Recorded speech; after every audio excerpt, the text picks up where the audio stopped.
Setelah pembantaian pavilion Fenglai, Xiaoyan kemudian pergi menuju beberapa sekte untuk mengajak kekuatan besar di Dataran Tengah membentuk sebuah aliansi. Dan saat ini Yellow sedang pergi ke sekte bunga untuk menawarkan pembentukan aliansi baru demi menghadapi kekuatan aula jiwa di masa depan. Setelah pesan tersebut disampaikan oleh Yunzi, Yellow beserta panatua sekte bunga pun mulai membahas rencana pembentukan aliansi tersebut. Panatua tertinggi pun tampak sedikit ragu dan berkata bahwa meskipun pavilion bintang jatuh sudah memiliki kekuatan untuk berdiri kokoh dan mampu melawan aula jiwa seorang diri, tetapi hal itu tidak berlaku bagi sekte bunga. Jika mereka bersikeras melawan sekte besar seperti aula jiwa, risiko yang akan diterima kemungkinan akan sangat besar. Melihat keraguan tersebut, Yunzi lantas berkata bahwa meskipun pembentukan aliansi ini cukup beresiko, tetapi ini juga merupakan pilihan yang baik. Selama ini sekte bunga selalu ditindas oleh sekte Xuanming, dan jika mereka bergabung dengan aliansi ini, maka reputasi sekte bunga jelas akan meningkat pesat. Dengan begitu, di masa depan tidak akan ada lagi fraksi yang berani bertindak seenaknya. Setelah merenung sejenak, Panatua Agung pun mendekat ke arah Yellow dan akhirnya berubah pikiran. Dia pun menjawab bahwa sekte bunga bersedia menjadi sekutu aliansi demi melenyapkan aula jiwa. Scene lalu berpindah ke lembah api pembakaran. Sama halnya dengan sekte bunga, mereka juga mendapatkan tawaran untuk bergabung dalam aliansi.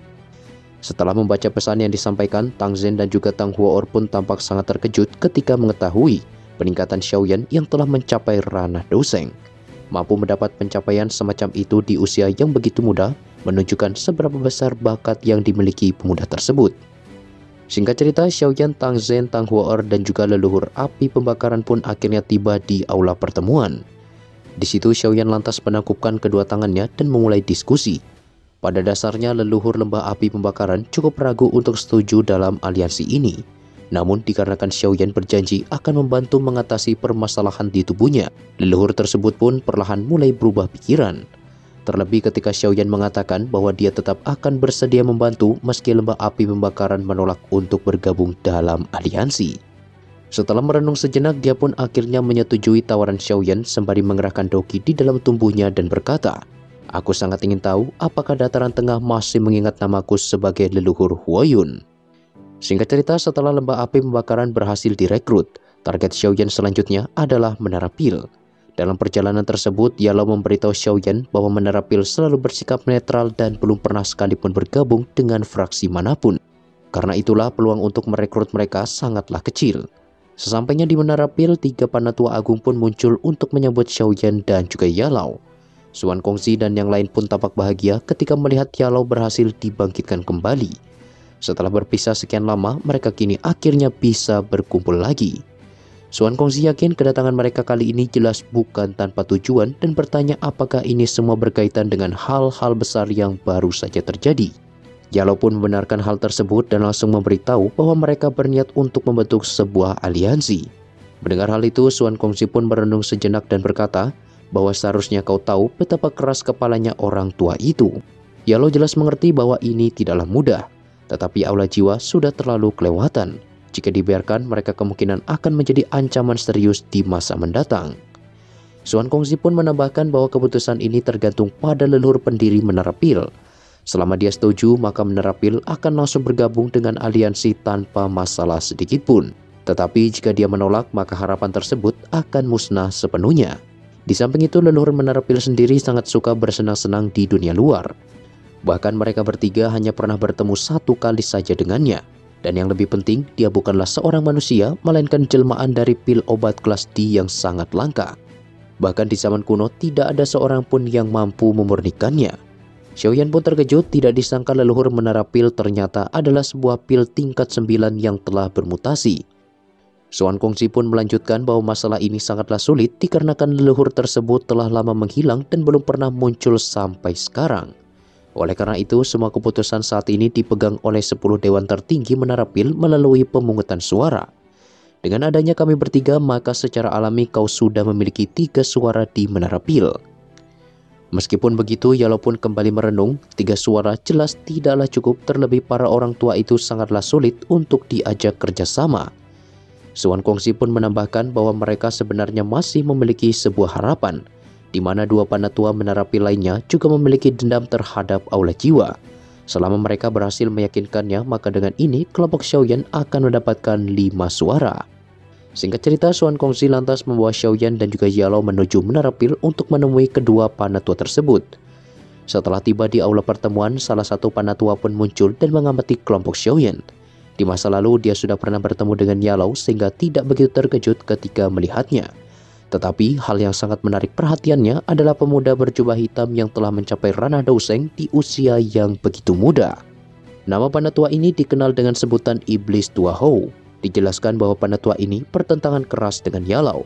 Oleh karenanya dia pasti akan menentang masalah terkait pembentukan aliansi tersebut. Namun dia jelas tidak akan menentang Yalou secara langsung, dikarenakan dia yakin Xiaoyan masih bisa dikalahkan dan langsung menantangnya secara terbuka untuk bersaing menyempurnakan pil obat. Jika Xiaoyan berhasil menang, maka dia berhak menyetujui rencana pembentukan aliansi sepihak. Tetapi jika Xiaoyan kalah, maka hal itu akan lenyap untuk selama-lamanya. Dikabarkan bahwa Iblis Tua Hou memiliki kemampuan alkemis yang cukup dalam, bahkan dia mampu untuk menyempurnakan pil obat tingkat 8 dengan 9 petir. Singkat cerita, 3 hari pun berlalu dan pertarungan sengit antara Xiaoyan dan juga Iblis Tua Hou akan segera dimulai. Selain masalah terkait aliansi, hasil dari pertandingan ini juga akan menentukan kuota sebagai panatua baru di Menara Pil. Sesaat kemudian, suara gong pun tiba-tiba saja berbunyi diikuti dengan kemunculan 7 tetua Menara Pil. Barisan ini membuat Xiaoyan cukup terkejut dikarenakan semuanya berada di ranah Banseng, terutama tetua pertama yang telah mencapai ranah Douseng bintang 2. Tidak heran Menara Pil mampu sebanding dengan aula jiwa. Tanpa basa-basi, tetua pertama yang bernama Lin Mo pun lantas memulai kompetisi dan menjelaskan bahwa aturan yang berlaku sama seperti konferensi-konferensi sebelumnya. Siapapun yang mampu menyempurnakan pil dengan tingkatan tertinggi, maka dia secara resmi akan menjadi pemenang sekaligus tetua baru di Menara Pil.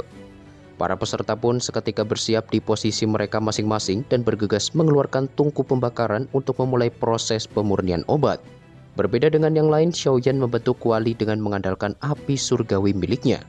Setelah itu, Xiaoyan kemudian mengambil benih hijau bercahaya yang menunjukkan bahwa kali ini dia berniat untuk membuat pil Bodhisattva.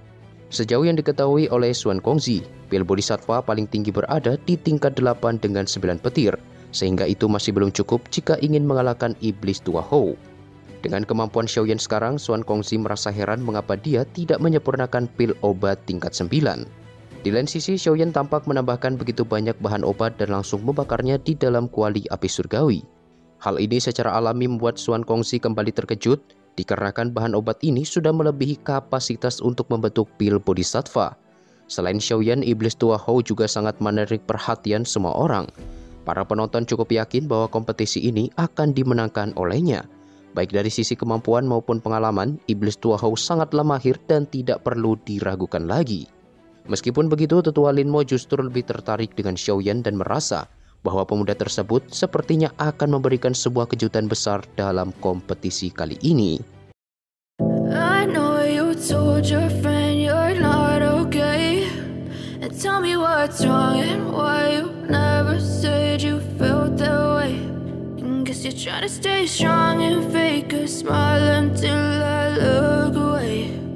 But I've known you too long, it hurts to watch your blue eyes fade to gray as you fade away, as you fade away. Yeah, I'm about to fade away, cause every time I wake up I feel like it's Monday. Something's going wrong with all the chemicals up in my brain. All of a sudden I don't look at anything the same way. Gotta build up of my thoughts sitting in an ashtray. I'm sorry that I'm so inconvenient, okay. Just let me be me and I'll stay out of your way. I can see the way you look at me, I'm such a disgrace. I never really asked to be brought into this place. You wanna love me? Well then baby I have a taste. All the highs and the lows, no you'll never be the same. I don't really wanna hurt you but I can't control the pain.